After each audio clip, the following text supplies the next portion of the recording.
the vaccine count. According to the LA Times, nearly 1.8 million doses have been administered so far. Plenty of people have been sharing their thoughts with us, both good and bad, about how this distribution is going. KPIX5's Wilson Walker is live at the Marin Civic Center with a reality check on the rollout. Wilson.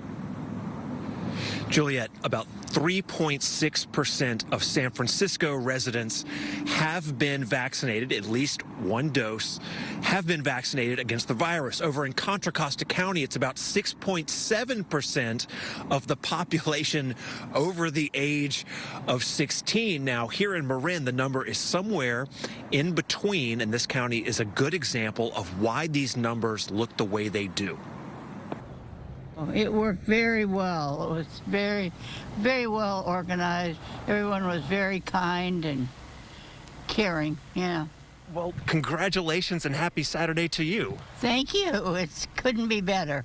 Barbara Eaton is probably smiling under that mask. As of about 3 o'clock today, she joined the ranks of Marin's Vaccinated, that is, with at least one dose, and that would be precisely 4.9% of the population, according to the county's newly launched vaccination dashboard. Yeah, it's a frustration, I think, for all of it at every level. Our residents, public health, our hospitals. That's Marin County Health Officer Dr. Matt Willis. The frustration he is describing is shared across the Bay Area, and so is the main obstacle to scaling up those numbers, no matter where you live. We don't know on any given day how many doses are headed our way. And it's very hard to plan and schedule appointments when you don't know what you're going to have. That's why Marin and several other counties have gotten more refined in their appointment approach, focusing more on those 75 and older.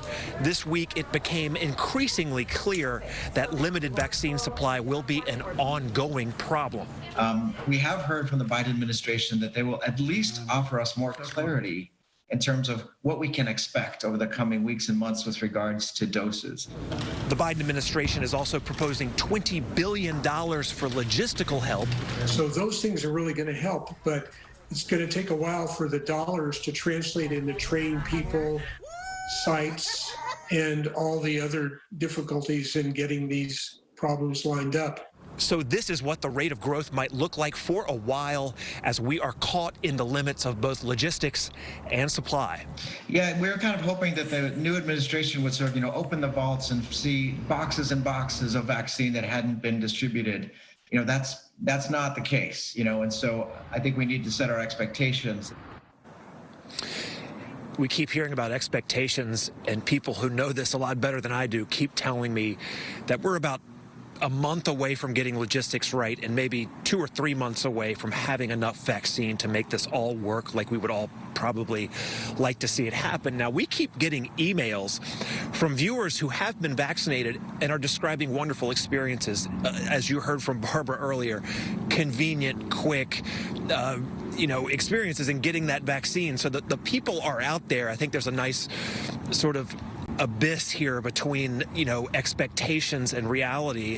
This is going to take a long time, and as you saw with all those charts from the 3 different counties I was showing you there, Contra Costa, Marin, San Francisco, the pace of acceleration is pretty slow, and I think that's something we all need to get honest about. This is not going to improve much quicker over the next couple months. We are live here in San Francisco. Wilson Walker, KPIX5. All right, Wilson, thank you for that. Well, seniors at a Berkeley facility that reported more than a dozen COVID-19 deaths have started to receive the vaccine. The outbreak at the Silverado Memory Care Home on Sacramento Street is the second deadliest at a long-term care facility in Alameda County. It's according to state data obtained by Berkeley side. The facility says everybody who wanted a vaccine got their first dose this week. Additional clinics are scheduled next month. In San Francisco, it's the first full weekend the mass vaccination site at City College is up and running. It's one of 3 high-volume sites across the city. Mayor Breed says that they'll eventually be capable of doling out 10,000 doses a day. More than 210,000 city residents are currently eligible owing to their age or occupation, but so far, there's only enough vaccine to cover a quarter of them. The city has now launched a webpage for people to sign up for notifications once they are eligible.